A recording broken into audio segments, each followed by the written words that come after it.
tongkat Nabi Musa ini bukan tongkat sembarangan.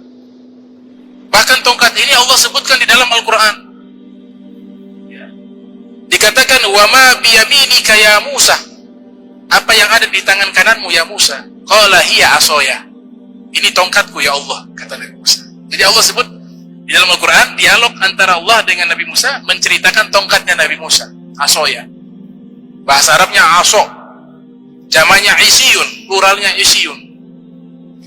Di tongkatnya Nabi Musa di situ ada tulisan berupa nasihat. Tulisan yang pertama, ada 4 tulisan. Yang pertama bertuliskan, al-alim alladhi lam ya'mal bi'ilmihi fahuwa wa iblisu sawa'un. Orang yang berilmu tapi tidak mengamalkan ilmunya, maka dia dan iblis sama, sawa'un. Al-alim alladhi lam ya'mal bi'ilmihi fahuwa wa iblisu sawa'un. Orang alim yang tidak mengamalkan ilmunya, maka dia dan iblis sawa'un, sama. Kenapa disebut iblis? Karena iblis itu punya ilmu. Punya ilmu. Imam Ghazali ceritakan dalam kitab Mukasyafatil Qulub Al-Muqarrab ila Hadrati Allamil Ghuyub, yang lahir 450 Hijriah, meninggal 505 Hijriah, menceritakan iblis punya gelar itu banyak. Ada Al-Abid, Al-Wara, Ad-Daki, Al-Alim.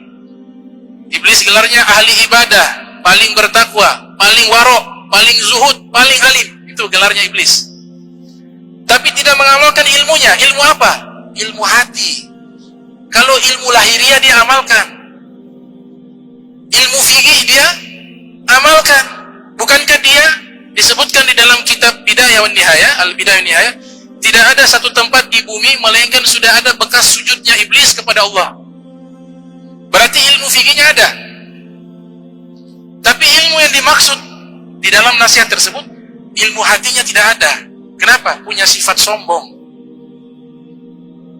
Oleh sebab itu Abu Hasan As-Sazili rahimahullah, beliau mengatakan, man lam yatagalga fi ilmina hadha mata musirran 'alal kabair wa huwa la yashur. Orang yang tidak mau mempelajari ilmu tentang masalah hati, dikhawatirkan nanti meninggal dunia dia membawa dosa besar, tapi dia tidak sadar membawa dosa.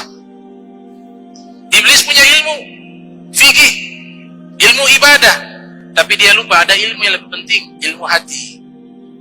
Wa iz qala rabbuka lil malaikati isjudu li adama fasajadu illa iblis aba wastakbara wa kana minal kafirin. Ketika Allah Ta'ala mengatakan kepada malaikat sujud penghormatan kepada Nabi Adam, kenapa malaikat ditugaskan sujud kepada Nabi Adam? Iblis juga diperintahkan sujud kepada Nabi Adam. Alasannya yang pertama, sebagai bentuk penghormatan kepada orang yang berilmu. Karena sebelum ada perintah tersebut, Allah mengajarkan kepada Nabi Adam ilmu. Wa 'allama Adamal asma'a kullaha. Dia Allah mengajarkan kepada Nabi Adam seluruh nama-nama. Berilmu, hormati. Malaikat, Nabi Adam punya ilmu, hormat. Di waktu itu syariat sujud tidak dilarang. Disujud malaikat sujud. Ketika malaikat sujud, iblis tidak mau. Nah, ilmu hatinya tidak ada. Ilmu fikihnya, ilmu sejarahnya, ilmu hadisnya punya semua. Tapi ilmu hati tidak punya. Disuruh sujud tidak mau. Aba wastakbara, tidak mau dan dia sombong. Wa kana minal kafirin, dia termasuk orang-orang yang kafir, yang ingkar kepada Allah Subhanahu wa taala. Ketika tidak mau sujud, Allah usir dia. Malaikat bangun dari sujudnya, lihat, oh iblis sudah dilaknat oleh Allah, sudah terusir oleh Allah, sudah dijauhkan dari rahmat Allah. Maka malaikat pun sujud untuk kedua kalinya. Sujud apa? Sujud syukur, karena mereka taat kepada Allah. Akhirnya jadi syariat dalam sholat, sujudnya dua kali. Sujud pertama penghambaan kepada Allah, sujud kedua sebagai bentuk syukur Allah izinkan kita untuk sujud kepada Allah.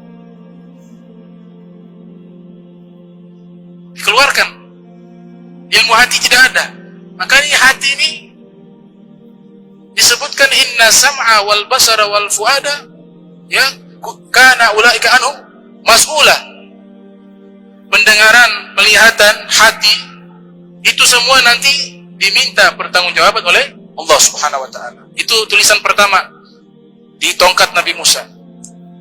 Tulisan Tulisan kedua di tongkatnya Nabi Musa, Al-Ghaniyu alladzi la yunfik malahu fi sabilillah fahuwa wa Qarunu sawa.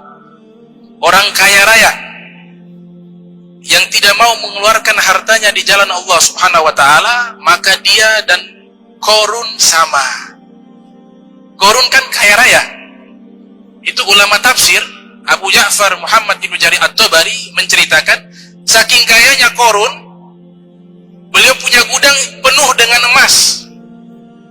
Yang luar biasa, Allah sebutkan unta 70 ekor, dalam riwayat lain orang-orang dewasa 70 orang memikul kunci gudangnya yang begitu banyak tidak kuat.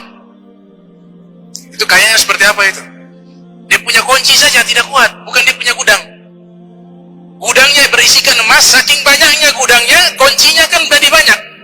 Nah, kuncinya sebanyak itu 70 orang pikul tidak kuat, baru dia punya kunci. Makanya setiap kali kalau ada harta ditemukan di tanah, mereka sebut harta karun. Padahal itu Qarun. Padahal Qarunnya di Mesir. Hartanya digali di Ternate, harta Qarun. Qarunnya di Mesir, di Ternate bilang harta Qarun. Sama, Qarun itu bakhil, gak mau mengeluarkan harta di dalam kebaikan. Yang ketiga, Al-Imam alladzi lam ya'dil fi ra'iyatihi fahuwa wa fir'aunu sawa. Pemimpin yang tidak berlaku baik dan adil kepada rakyatnya, maka dia dan Fir'aun sama. Itu di tongkat Nabi Musa. Kenapa Fir'aun zalim? Zalim kepada siapa? Kepada rakyatnya. Bahkan membuat undang-undang. Undang-undang, kalau ada anak laki-laki dari keturunan Bani Israel yang lahir, dibunuh. Setiap ada anak laki-laki yang lahir, dibunuh. Karena takut kekuasaannya hilang. Padahal tanpa dengan undang-undang sekalipun, kekuasaan itu siapapun dia akan mati, akan hilang. Kekuasaan yang abadi itu hanya dari Allah Subhanahu wa taala. Tu'ti mulka man tasha wa tanzi'u mulka mimman tasha. Dia berikan kerajaan kepada siapapun yang Allah kehendaki, dan Allah bisa mencabut dengan begitu cepat kepada siapapun yang Ia kehendaki. Ini negeri transit. Dunia ini transit sementara. Jangan terlalu buat sibuk pikiran dan hati terhadap dunia. Walaupun ini keadaan apapun. Orang sibuk dengan politik, jangan kita sibukkan. Doakan saja. Mereka lagi mengejar hal yang begitu hina. Imam Ali mengatakan, dunia itu seperti bangkai anjing. Imam Ali mengatakan, dunia itu seperti bangkai anjing yang saling bunuh untuk mengejar kekuasaan, sama seperti orang yang mengejar bangkai anjing. Sudah berhasil saling bunuh, dapatnya bangkai. Sudah bangkai, najis lagi anjing. Artinya apa? Imam Ali mengatakan, dunia ini harganya murah, tidak ada harga. Negeri yang ada di alam jagat raya ini semuanya kecil, tapi negeri yang agung itu adalah setelah matinya kita, akhirat. Itu yang harus kita sibukkan. Kerjakan yang lebih mulia, tinggalkan yang sia-sia. Akhirat itu lebih mahal. Surganya Allah itu lebih mahal, lebih baik, lebih indah, lebih menyenangkan. Ridhonya Allah lebih mahal daripada ridhonya siapapun makhluk yang ada di dunia ini. Kebersamaan dengan Nabi Muhammad SAW adalah sesuatu yang paling mahal, yang paling mulia, yang paling agung. Sibukkan diri kita bagaimana setiap hari agar kita makin dekat kepada Allah, makin dekat dengan Nabi Muhammad SAW. Itu sibuknya. Karena orang-orang yang sibuk dengan dunia juga tidak sibuk dengan urusan agama. Kenapa orang-orang agama disuruh sibuk untuk mengurus urusan dunia? Sehingga yang mulia kita tahu bahwa ini yang mulia, ini yang berharga ini. Oh, ini tidak berharga, sekedarnya saja. Karena dunia ini termasuk masalah rizki kita sudah dijamin oleh Allah Subhanahu wa taala, tapi surga tidak ada jaminan kepada kita. Kenapa kita lebih sibuk mengejar-ngejar yang dijamin oleh Allah, sedangkan yang tidak dijamin Allah kita santai-santai saja? terbalik. Itu yang ketiga. Yang keempat, al-faqiru lam yuti'illah subhanahu wa ta'ala fahuwa wa kalbu sawa. Orang yang hidupnya sudah susah di dunia, kemudian maksiat kepada Allah. Hidupnya sudah susah di dunia, tapi tidak mau taat kepada Allah, maka dia dan anjing sama. Itu di tulisan tongkatnya Nabi Musa. Kau sudah susah di dunia, harusnya kau lebih taat. Kenapa? Sudah rasakan susah di dunia, nanti meninggal lebih susah lagi. Kesusahan di dunia, nanti ketika sudah meninggal, itu semua lenyap. Imam Haddad mengatakan, dunia dipermalukan oleh kematian. Sebanyak-banyaknya masalah di dunia, dia akan hilang dengan kematian. Tapi masalah yang sesungguhnya bukan di dunia. Masalah yang sesungguhnya setelah wafatnya kita. Apakah kita pernah memikirkan di dalam kuburan kita, bagaimana kita sendirian di sana? Apakah kita bisa memikirkan perjalanan di Sirat 3000 tahun? 3000 tahun menyeberangi jembatan Sirat, hidup di dunia. Nabi katakan, a'maru ummati ma baina sittin aw sab'in. Rata-rata umur umatku kisaran 60 sampai 70. Untuk menyeberangi jembatan Sirat saja 3000 tahun.